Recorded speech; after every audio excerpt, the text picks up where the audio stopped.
اعوذ باللہ من الشیطان الرجیم بسم اللہ الرحمن الرحیم۔ السلام علیکم اسٹوڈنٹس، آج میں کلاس دہم مبادیات تعلیم کا باب نمبر 7 نصاب میں اس کا لیکچر نمبر جو 8 ہے وہ دینے جا رہی ہوں۔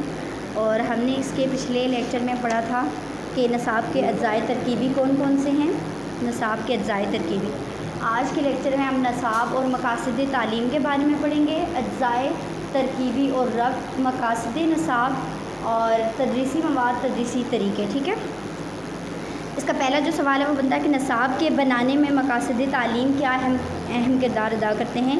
پہلا جو سوال ہے اس میں ہے یہ جواب اس کا، نصاب اور مقاصد تعلیم، یعنی اس کے بارے میں ہم لوگ آج پڑھتے ہیں۔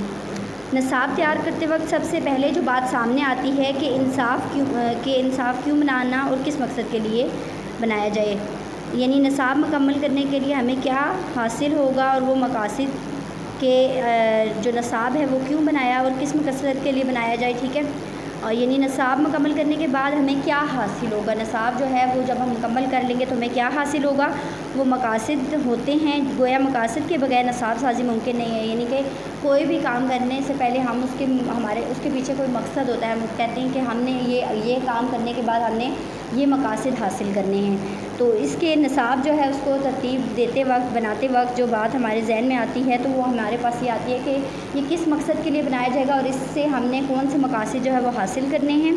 تو اس میں کوئی بھی جو نصاب ہے وہ مقاصد کے بغیر اس کی نصاب سازی ممکن نہیں ہے۔ نصاب تعلیمی مقاصد کے حصول کا ذریعہ ہوتا ہے۔ نصاب جو ہے وہ تعلیمی مقاصد یعنی تعلیم کا جو مقصد ہے وہ اس کے حصول کا ذریعہ ہوتا ہے۔ نصاب سازی کرتے وقت ان تمام عناصر کو مد نظر رکھنا ہوگا جو مقاصد پر اثر انداز ہوتے ہیں، یعنی کہ وہ تمام عناصر جو مقاصد پہ اثر انداز ہوتے ہیں، نصاب سے سازی کرتے وقت ہم نے ان کو مد نظر رکھنا ہوگا جو اس پہ اثر انداز ہوتے ہیں۔ اگر نصاب کے مقاصد اچھے ہوں گے تو اس کے پڑھانے سے بچوں کی شخصیت پر اچھے اثرات ہوں گے، یعنی اس کے مقاصد اگر اچھے ہوں گے تو اس کے پڑھانے سے بچوں کی شخصیت پر اچھے اثرات ہوں گے۔ نصاب میں جو مقاصد رکھے جائیں وہ مقاصد بچوں کی ذہنی، اخلاقی، سماجی، روحانی، معاشرتی کردار اور شہرت کی تعمیر میں معاون ہونے چاہیے، یعنی کہ جو مقاصد ہم رکھتے ہیں نصاب میں اس میں بچوں کی ذہنی، اخلاقی، سماجی، معاشرتی کردار اور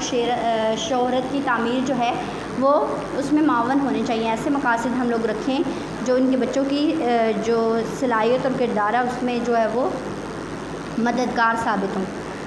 اگر مقاصد نصاب محنت، ذہانت اور بصیرت کے مقرر کیے جائیں، یعنی کہ اگر مقاصد یہ ہو کہ نصاب کا مقاصد یہ ہوگا کہ محنت، ذہانت اور بصیرت سے مقرر کیے جائیں تو نصاب کے باقی مراحل کامیابی سے طے ہو سکتے ہیں، یعنی ہمیں اگر اس سطح پر ان کے مقاصد رکھیں کہ بچے محنت ان کی اور ذہانت پر دیکھ کے رکھیں تو اس کے جو باقی مراحل ہیں وہ کامیابی سے طے ہو سکتے ہیں۔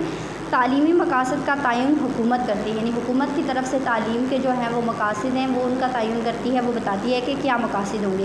جس قسم کا معاشرہ اور اقدار ہوں گے اس قسم کے مقاصد نصاب ہوں گے، یعنی معاشرہ جس قسم کا ہوگا اسی طرح کے جو ہے وہ نصاب کے مقاصد ہوں گے۔ اگر معاشرہ صنعتی ہے تو مقاصد تعلیم بھی صنعت سے متعلقہ ہوں گے، یعنی اگر صنعتی معاشرہ ہے تو صنعت سے متعلق جو ہے وہ مقاصد رکھے جائیں گے کہ اس کے بعد جو ہے وہ صنعتی اس میں پیشے میں جو ہے پیش رفت ہو سکے، اس طرح کے مقاصد جو ہے وہ مقاصد تعلیم بنائے جائیں گے۔ تعلیمی مقاصد کو مد نظر رکھ کے ہی مضامین یا تجربات کا چناؤ کیا جاتا ہے، تدریس کے ذریعے یہ مقاصد حاصل کیے جاتے ہیں، یعنی تعلیمی مقاصد جو ہیں ان کو مد نظر رکھ کے ہم جو مضامین ہیں یا تجربات ہیں ان کا ہم لوگ چناؤ کرتے ہیں اور تدریس یعنی کہ پڑھانے کے ذریعے سے ہی یہ مقاصد حاصل کیے جاتے ہیں۔ ہم لوگ نصاب سازی کر لیتے ہیں اور ہم مقاصد بھی اپنے یعنی کہ اپنے ذہن میں رکھ لیتے ہیں کہ ہم نے یہ مقاصد حاصل کرنے ہیں، تو وہ مقاصد ہم تدریس کے ذریعے یعنی جب بچوں کو اسکول بھیجا جائے گا، ان کو پڑھایا جائے گا تو اس کے ذریعے سے ہم یہ مقاصد جو ہے وہ حاصل کرتے ہیں۔ تو اجزائے نصاب اور مقاصد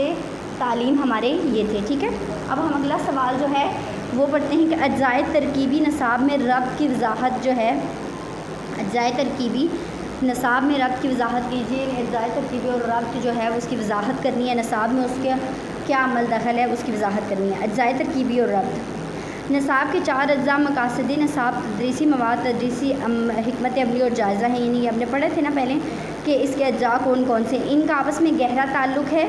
اگر ان میں سے ایک کو چھوڑ دیا جائے تو باقی اجزاء کی افادیت ختم ہو جاتی ہے، یعنی کہ وہ جو چاروں اجزاء ہیں وہ چاروں ہی بہت لازم ہے نصاب کے لیے. اگر اس میں سے ایک کو بھی چھوڑ دیا جائے تو باقی جو ہیں ان کی بھی افادیت جو ہے وہ ختم ہو جاتی ہے.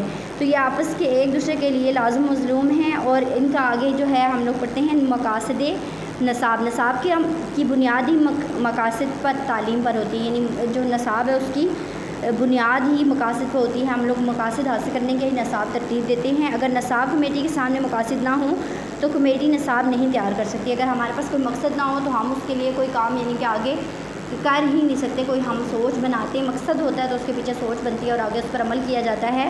تو اگر وہ ہمارے پاس نصاب جو مقاصد ہی نہ ہوں تو نصاب کمیٹی نصاب تیار نہیں کر سکتی. اب اگر مقاصد کا تعین کر لیا جائے تو اس کے لیے درسی مواد نہ دیا جائے تو مقاصد کا حصول بہت مشکل ہو جائے گا. یعنی کہ اگر مقاصد بھی ہم نے حاصل کر لیے رکھ لیے کہ یہ مقاصد ہے اور اس کے لیے ہمارے پاس مواد نہ ہو, درسی مواد نہ ہو, تو اس کا ہمارے لیے مقاصد کا حصول مشکل ہو جاتا ہے. تدریسی مواد پوائنٹ نمبر 2 ہے تدریسی مواد. اگر مقاصد تعلیم کے مطابق تدریسی مواد بنا لیا جائے, یعنی کہ اگر ہمارے پاس تدریسی مقاصد بھی ہو گئے اور تدریسی مواد بھی ہم نے بنا لیا یا اس کا انتخاب بھی کر لیا جائے تو اس کی تدریس نہ ہو تو درسی مواد فضول ہوگا. یعنی کہ ہمارے پاس ہم نے نصاب کو مقاصد بھی بنا لیے, ہمارے پاس تدریس مواد بھی آ گیا جو ہم نے پڑھانا ہے, ٹھیک ہے. تو اگر ہم اس کی تدریس نہیں کر سکتے تو وہ اس کا کوئی فائدہ نہیں ہے. اس کے انتخاب کے لیے جو محنت خرچ ہوگی وہ ضائع ہو جائے گی. یعنی کہ جو ہم نے اس کے لیے محنت کی ہے اگر اس کی ہم تدریس نہیں کر سکتے, وہ آگے کسی کو پڑھا نہیں سکتے, اس تک پہنچا نہیں سکتے, تو وہ ہماری محنت جو ہے وہ رائے گاں جائے گی. تدریسی طریقے یعنی پڑھانے کے کیا, آگے تدریس کے کیا طریقے, اگر ہم مقاصد تعلیم تدریسی مواد اور مختلف طریقہ ہے تدریس بھی استعمال کر لیتے ہیں اور اس کا جائزہ نہیں لیتے تو ہمیں معلوم نہیں ہوگا کہ ہم نے کیا کیا ہے اور اس کے نتائج کیا ہیں, ہم نے کیا کیا غلطیاں کی ہیں اور نصاب کی اصطلاح کس طرح ممکن ہے. نصاب کے چاروں اجزاء ایک دوسرے سے جڑے ہوتے ہیں, ان کو الگ الگ نہیں کیا جا سکتا. یعنی کہ جب ہم نے نصاب مقاصد بھی بنا لیے اور ہمارے پاس مواد بھی ہے, پھر ہم نے تدریس بھی کر لی, اس کو پڑھا بھی لیا, تو پھر اس کا جو ہمارا آخری اجزاء ہے یعنی جائزہ وہ ہم اگر نہیں لیتے تو ہمیں پھر پتہ نہیں چلے گا, ہمارا اس وہ فائدہ نہیں ہوگا جو بھی ہم نے کیا ہوگا. ہم نے جائزے کے ذریعے سے پتہ چلے گا کہ ہم نے کیا کیا حاصل کر لیا, کیا کیا سیکھ لیا ہے, کیا کیا ہمارے نتائج ہیں اس کے, اور کیا غلطیاں ہم نے کی اور کیا ہمیں کس چیز کی اصلاح کی ضرورت ہے. تو یہ ہمارا جو اس کا آگے تدریسی طریقہ ہے جائزہ لینے کا. تو یہ چاروں اجزاء ایک دوسرے کے لیے یہ ایک دوسرے کے لیے لازم مظلوم ہے. ان کے اگر کسی ایک کو بھی چھوڑ دیا جائے تو پھر اس کا ہمیں جو ہے فائدہ نہیں ہوتا اس سے. تو اس لیے یہ سارے جو ہیں ایک دوسرے کے لیے لازم. آج کے جو میں نے 2 کوسچن آپ کے آج کے لیکچر میں پڑھائے ہیں, یہ اپنی نوٹ بکس پہ آپ نے نوٹ بھی کرنے اور انہیں یاد بھی کرنا ہے. ایک جو تھا وہ نصاب اور مقاصد تعلیم والا کوسچن ہے اور دوسرا سوال ہے اجزاء ترکیبی اور ربط والا, ٹھیک ہے. یہ آپ نے 2 سوال اپنے کرنے ہیں. آج کے لیے ہمارا سبق اتنا ہی. بہت شکریہ.